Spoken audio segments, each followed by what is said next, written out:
Posons la question, est-ce que Satan gagne du terrain lorsque nous péchons? Nous prenons trop souvent ces choses à la légère. Nous pensons à des défauts, nous parlons de faiblesse ou d'imperfection, de petites défaillances légères. Et nous nous sentons offensés, nous sortons de nos gonds, nous manquons d'amour, nous nous laissons peut-être emporter, et nous disons alors, oh, que c'est là notre faiblesse, notre défaut, notre imperfection, notre erreur, notre fragilité.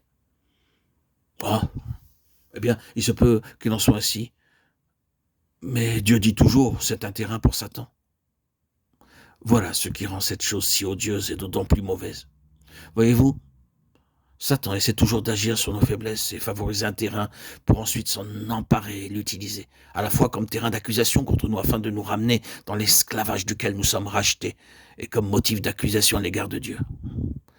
Frères et sœurs en Christ, chers amis, mes bien-aimés, rappelez-vous toujours que cette chose personnelle est l'essence de l'iniquité, qu'elle constitue le péché. Dieu ne considère pas le péché comme étant à part de la personne de Satan. C'est toujours ce dernier qu'il a en vue. Et il voudrait nous dire, oh, eh bien, n'oubliez jamais que faillir n'est pas seulement une chose en elle-même, mais que c'est un très bon terrain pour Satan. Et à moins de le lui reprendre, de le faire mettre en état et sous protection, il va l'agrandir, s'établir, la consolider. Et il vous sera bien beaucoup plus difficile de rétablir la situation lorsqu'il aura pris une emprise sur vous, pris du terrain, élargi son périmètre. Alors, votre petite fragilité, votre faiblesse à laquelle vous n'avez pas prêté attention en pensant que il n'y a rien de grave, le diable en a profité. Votre insouciance, votre manque de fermeté vous a fait trébucher. Cette fragilité de votre être propre, de votre être charnel, vous a fait trébucher. Petit à petit, il a pris du terrain sur vous.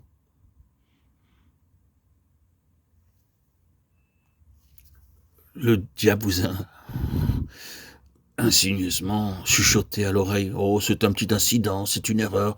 Oh, c'est un petit contretemps dans mon service pour le Seigneur. Oh, il est appelé le malin.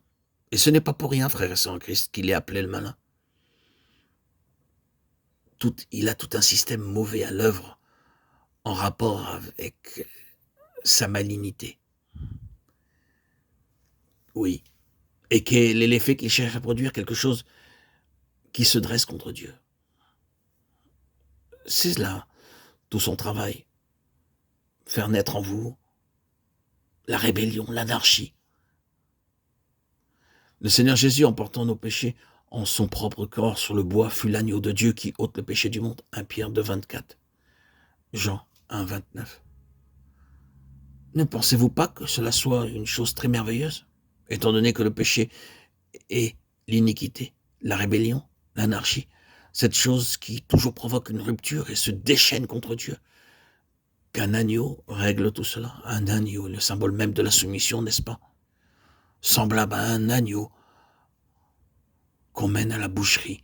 Ésaïe 53, 7. C'est exactement l'autre extrême de ce qui est sale, sans loi et rebelle. L'agneau de Dieu a ôté le péché par l'intégralité de sa soumission à Dieu. Il l'a défait, l'insoumission de Satan. Je pense que cela est frappant. Voyez, les principes qui agissent, des principes puissants exprimés dans deux personnes, le principe de l'anarchie en Satan, le principe de la soumission en Christ. Ces deux principes se livrent à un combat à mort, et c'est l'agneau qui est vainqueur.